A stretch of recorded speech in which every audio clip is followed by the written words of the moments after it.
रामकृष्ण हरी माऊली. नमस्कार, मी शुभांगी आणि खूप खूप स्वागत तुमचं आपली शुभांगी ब्लॉगमध्ये. तर मी काल जो व्हिडिओ टाकला ना त्याच्यामध्ये मी सांगितलं की आम्ही बेलापूर येथे केशव गोविंद मंदिर येथे गेलो. तर तिथे मला 37 नंबरच्या दिंडीमधले काही वारकरी भेटले. तर त्यांच्याकडे ना दिंडी सजावटचं म्हणजे रथ सजावटचं काम असतं. तर ती रथ सजावटचं काम कसं करता, काय, कधीपासून ती परंपरा चालू केलेली आहे ते मी याच्या अगोदर जो व्हिडिओ टाकला याच्यामध्ये सर्व सांगितलं आहे. हे माऊली मला आता तीच माहिती सांगताय, परंतु काय झालं त्यांचं भजन चालू होतं त्यामुळे त्यांचा आवाज क्लिअर आला नाही. त्यामुळे मी त्याचा स्पेशल व्हिडिओ बनवला आहे. याच्या अगोदर मी तोच व्हिडिओ टाकला आहे आणि आता नंतर इथून पुढे केशव गोविंद मंदिरामध्ये आम्ही दर्शन घेतो आणि केशव गोविंद मंदिरचं तुम्हाला संपूर्ण शूटिंग मी दाखवते. तर चला कृष्ण मंदिर गोविंद मंदिरमध्ये दर्शन घ्यायला. रामकृष्ण हरी माऊली. रामकृष्ण हरी. ही परंपरा प्रत्येक गावातले, प्रत्येक तालुक्यातले, प्रत्येक जिल्ह्यातले जवळजवळ वारकरी या ठिकाणी विश्वगुरू दादांच्या रथासाठी जोडले आणि प्रत्येक दिवसाला नव्याने कमीत कमी त्या रथाच्या सजावटीसाठी विश्वगुरू दादांच्या या सजावटीसाठी आंखोल आणि आतोनात प्रयत्न करणारे आमचे ज्येष्ठ वारकरी आदरणीय. तर हे बघा, ह्या माऊलींनी मला अतिशय सुंदर माहिती दिली आणि यांच्यासोबत जी पाटी आहे त्या पाटीवर स्पष्ट लिहिलेलं आहे रथ सजावट दिंडी क्रमांक 37. परंतु हा आवाज क्लिअर येत नसल्यामुळे मी याचा स्पेशल व्हिडिओ बनवला आहे. तो याच्या अगोदर टाकला आहे, तेव्हा तो पण व्हिडिओ नक्की बघा. आणि हो, ह्या व्हिडिओमध्ये जी माहिती ह्या माऊलींनी दिली ती कदाचित इतर कोणाला पण माहिती नसेल.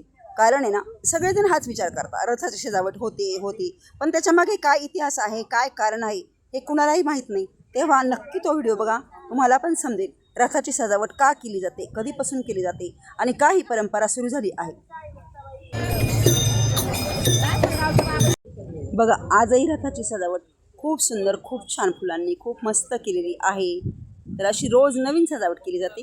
ते संपूर्ण फुलं आदल्या दिवशीचे काढून टाकले जातात, नवीन फुलं लावली जातात आणि ही सजावट रात्री 12 ते पहाटे 4 वाजेपर्यंत केली जाते. म्हणजे माऊलींचा रथ ज्याप्रमाणे रोज सजवला जातो तसा आपला संतश्रेष्ठ निवृत्तीनाथांचा पण रथ सजवला गेला पाहिजे असं त्यांच्या मनात आलं आणि त्यांनी ती परंपरा कायम राखली.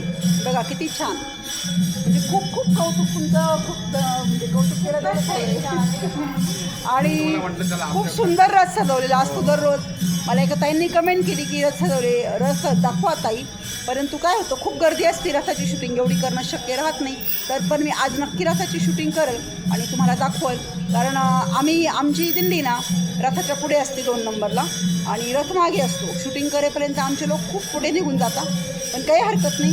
मी आज रथ कसा सजवलेला आहे तो नक्की दाखवेल आणि खूप खूप धन्यवाद तुमचे. तर या माऊलींनी जी माहिती सांगितली ती माहिती मी या अगोदर जो व्हिडिओ टाकला त्याच्यामध्ये सांगितलेली आहे. तर इथं केशव गोविंद मंदिरामध्ये मला ह्या 37 नंबरचे दिंडीचे वारकरी भेटले. तर यांनी इथं मस्तपैकी छान भजन केलं आणि अतिशय महत्त्वाची माहिती आपल्याला दिली की रथ सजावट ही का केली जाते, कशा पद्धतीने केली जाते, कुठपासून ती परंपरा सुरू झाली, ही सगळी माहिती मला ह्या 37 नंबरच्या दिंडीचे माऊली यांनी दिली आहे. आणि ह्या दिंडीचं वैशिष्ट्य की आपण कुणालाच नाव वगैरे विचारत नाही, सगळ्यांना माऊली माऊली म्हणून संबोधलं जातं. माऊली म्हणजे आई. तर आई आपण सगळ्यांना एकमेकांना म्हणतो आणि खूप छान वाटलं तुम्हाला सगळ्यांना भेटून, खूप खूप आनंद वाटला. जय हरी माऊली.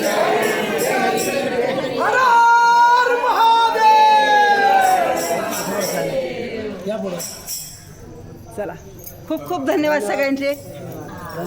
धन्यवाद. रामकृष्ण. जय हरी माऊली. जय हरी, जय हरी, जय हरी.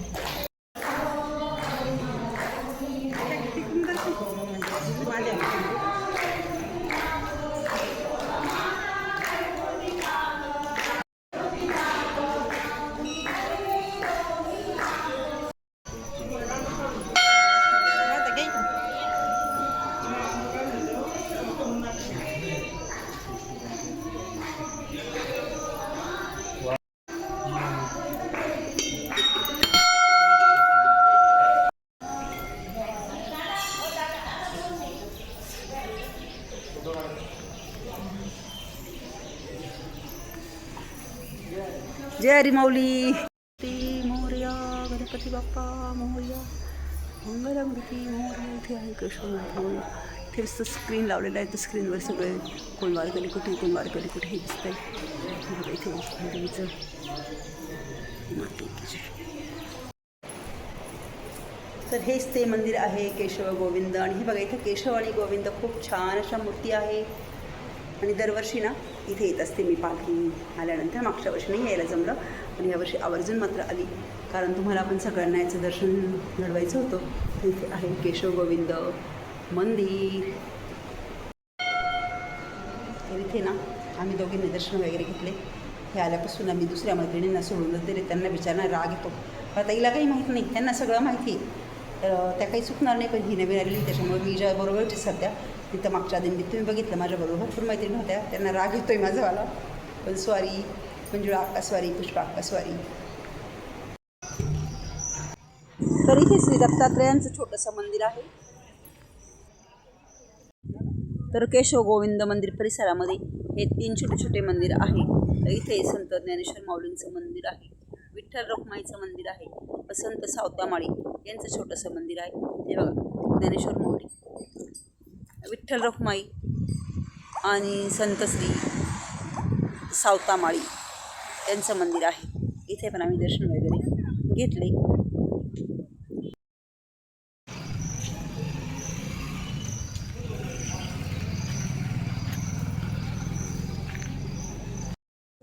तर इथे भक्तराज नागू व भक्तराज डांगू यांचे 2 छोटे छोटे मंदिर आहे. तर हे 2 शिष्य आहे ना केशव गोविंद यांचे खूप महान भक्त होते असे येथील नागरिकांनी आम्हाला सांगितलं.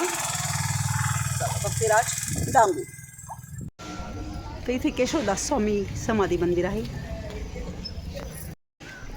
इथं विद्यावंद स्वामी महाराज ट्रस्ट परमहंस विद्यानंद स्वामी मंदिर आहे.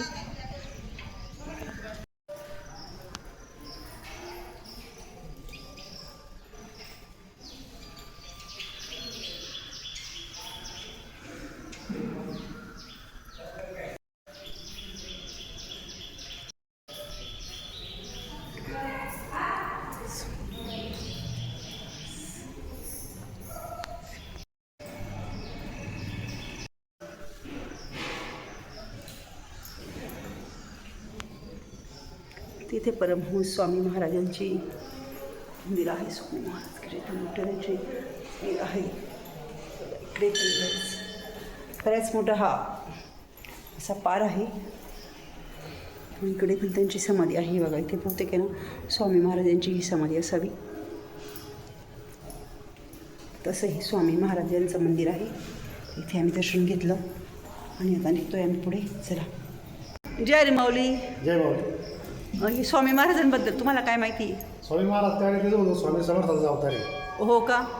अच्छा. मग विद्यानंद स्वामी परमहंस म्हणून श्री झालेली. हो हो, प्रचलित ते त्या नावाने प्रचलित आहे. बरोबर. तसं बाकी मग देवस्थान केशवदेवचं वगैरे आहे मेन देवस्थान. हां मेन विष्णू आणि शंकराचा अवतार आहे. हो हो हो. आणि भारतामध्ये म्हणजे केशव गोविंद हे विष्णू आणि शंकरांचा अवतार आहे का? म्हणजे केशव गोविंद म्हणतो आपण. मग केशव आणि गोविंद हे नाव नंतर पडले. हे 2 शिष्य त्यांचे भाऊ आलेले वरनं नागू आणि लागू. हां त्यांच्या ह्याच्यातून ते नाव तिथे पडलेलं आहे केशव गोविंद. हो का? अच्छा ओके. म्हणजे ते शंकराचा आणि विष्णूचा अवतार आहे. अच्छा, मला वाटलं केशव गोविंद म्हणजे श्रीकृष्णाचा अवतार आहे का? आपल्या भारतामध्ये हां महादेवाचे जे हे आहेत ना हे सगळे पिंडीमध्ये हो हे स्तंभामध्ये उभे. हो हो हो बरोबर. आणि देवस्थानाला जवळजवळ 80-90 एकर जमीन बागायती. हो का? 100% बागायती. 12 महिने 30 फूट मोटर जातात विहिरीमध्ये. अशी जमीन देवस्थानला. अच्छा. 90 एकर देवस्थान बी चांगलं आणि श्रीमंत व्यवस्थित आहे. हां. आणि तिच्या चोऱ्या माऱ्यावर काही होते. 2 मंगल कार्यालय वगैरे आहेत. हो का? आणि सवलती दरामध्ये ते लोकांना उपलब्ध करून देतात. हो का? अच्छा. चला बरं झालं. धन्यवाद माऊली. हां. तर केशव गोविंद म्हणजे भगवान शंकर आणि भगवान विष्णू यांचा अवतार आहे. केशव गोविंद म्हटल्यानंतर आपल्याला वाटतं भगवान श्रीकृष्णांचा अवतार आहे, पण तसं नाही. तर भगवान शंकर आणि भगवान विष्णूंचा केशव गोविंद हा अवतार आहे. आणि जे मी बाहेर तुम्हाला दाखवले ते त्यांचे शिष्य होते, ते इथे आलेले आहे. त्यांच्या नावावरनं केशव गोविंद हे नाव पडलेलं आहे. तर हा केशव गोविंद मंदिर परिसर आहे. हे बघा, इथे खूप सारे सुंदर सुंदर झाडं वगैरे लावलेले आहे. इथे संस्थान कार्यालय आहे आणि मध्ये बरेच मंदिर आहे, त्यांची शूटिंग मी तुम्हाला दाखवली. तर खूप छान असा हा परिसर आहे आणि बरेच वारकरी भाविक इथे दर्शनासाठी येतात. आता वेळ झाला त्याच्यामुळे तुम्हाला इथे कोणी दिसत नसेल. तिकडे हवा लहान मुलांची खेळणी वगैरे आहे. हे बघा, बरं क्षेत्र व्यापलेलं आहे इथे. तर आता आम्ही इथली दर्शनं वगैरे केली, मुलाखत घेतली 37 नंबर दिंडीतील वारकऱ्यांची आणि आता चाललो आहे आम्ही. आता दिंडीकडे चालतो आहे. कपडे सुकत टाकलेले ते गोळा वगैरे करतो, घेऊन जातो, कारण आम्ही आज कपडे इकडे बरोबर आणले होते ना. चला, तर आम्ही केशव गोविंद मंदिरात येत असताना इथे हे बघा, इथे छोटंसं महादेवाचं मंदिर आहे, विसावेश्वर. इथं आम्ही दर्शन वगैरे केले. ते हे विसावेश्वर मंदिर आहे. हे बघा, जणू काय आम्ही इथं विसावा घेतला आहे. इथं अलकाल मी थांबली आहे आणि हे बघा, हे शेतामध्ये असंही मंदिर असते रस्त्याच्या कडेला. इथे मस्तपैकी छान तुळस आहे. तर इथे विसावेश्वर मंदिरांच्या इथं आम्ही जणू काही विसावाच घेतो आहे. याचं कारण तुम्हाला सांगते. तर आम्ही इथे विसावा घेतो याचं कारण हे बघा, आम्ही रस्त्याने येत होतो, एक माऊली भेटली आम्हाला, म्हणे माऊली भाकरी घेता का. त्यांनी आम्हाला भाकरी आणि ही बघा ही शेंगदाण्याची चटणी दिली आहे. असं वारीमध्ये आलं का कोणी पण भाकरी देतं, चटणी देतं आपल्याला, कारण सगळ्यांना माहीत असतं की वारकऱ्यांना दान केलं पाहिजे कुठल्या ना कुठल्या रूपाने. ते बघा, त्यांनी आम्हाला ह्या भाकरीन चटणी दिली, तर आम्ही ही चटणी भाकरी खातो आणि विसावा करतो थोडा वेळ. चला, आणि विशेष म्हणजे आमच्या मनात आहे ना असं वाटत होतं की आपल्याला कोणीतरी भाकरी भाजी द्यावी. खूप भूक लागली होती, कारण आम्हाला आई म्हटलं बाई कोणीतरी आलं भाकरी दिलं तर किती बरं होईल. आणि तेवढ्यात एक माऊली आले सायकल, म्हणे माऊली भाकरी मिरची घेता का. म्हटलं द्या. आम्ही लगेच घेतली आणि आनंदाने खाल्ली. असं आपल्याला घरी कोणी भाजी भाकरी दिली तर आपण खाऊ का. नाही, तर याचंच ना वारी असतं. तर म्हणतात ना, ज्याने चोच दिली तो चारा बरोबर देतो. आम्हाला खूप भूक लागली होती, आम्हाला खूप भाकरीची गरज होती. अशा वेळेस आम्हाला बरोबर भाकरी मिळाला. पांडुरंग कुणालाही उपाशी ठेवत नाही, ते अगदी म्हणजे अगदी खरं आहे. तर आम्ही आनंदाने मिरची भाकरी खाल्ली आणि आम्ही पुढच्या प्रवासाला सुरुवात केली. तोपर्यंत पालखीचं प्रस्थान झालं होतं. पालखी बरेच पुढे आली होती, तर आम्ही येऊन पालखीला डायरेक्ट भेटलो.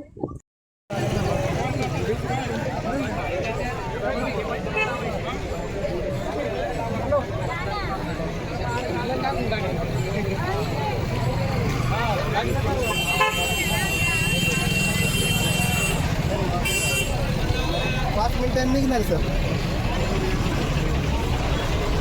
तर इथे आम्ही दर्शन वगैरे केलं आणि नंतर आम्ही पुढे निघालो.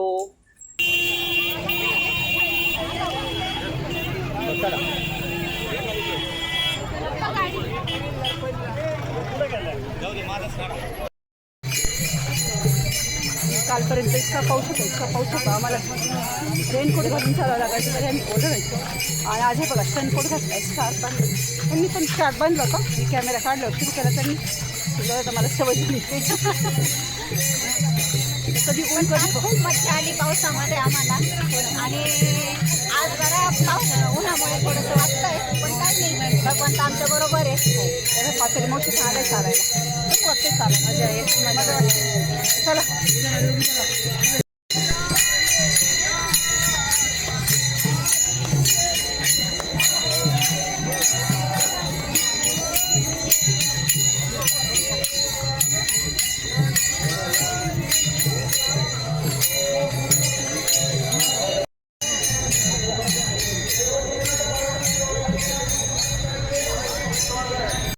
आता पालखी राहुरीमध्ये आलेली आहे आणि हे बघा, हे आहे राहुरी गाव.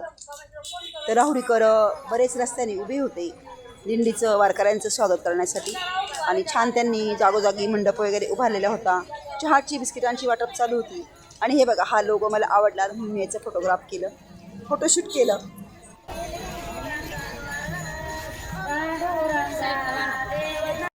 आणि दुपारी 2-2:30 वाजता दिंडी इथे पोहोचलेली आहे. चला, तर मग आजचा व्हिडिओ इथेच संपवते. कसं वाटलं तुम्हाला आजचा व्हिडिओ? आवडला असेल तर नक्कीच लाईक करा, कमेंट करा. चॅनलला नवीन असेल तर सबस्क्राईब करा. परत भेटू उद्याच्या नवीन व्हिडिओमध्ये. तोपर्यंत रामकृष्ण हरी माऊली, रामकृष्ण हरी.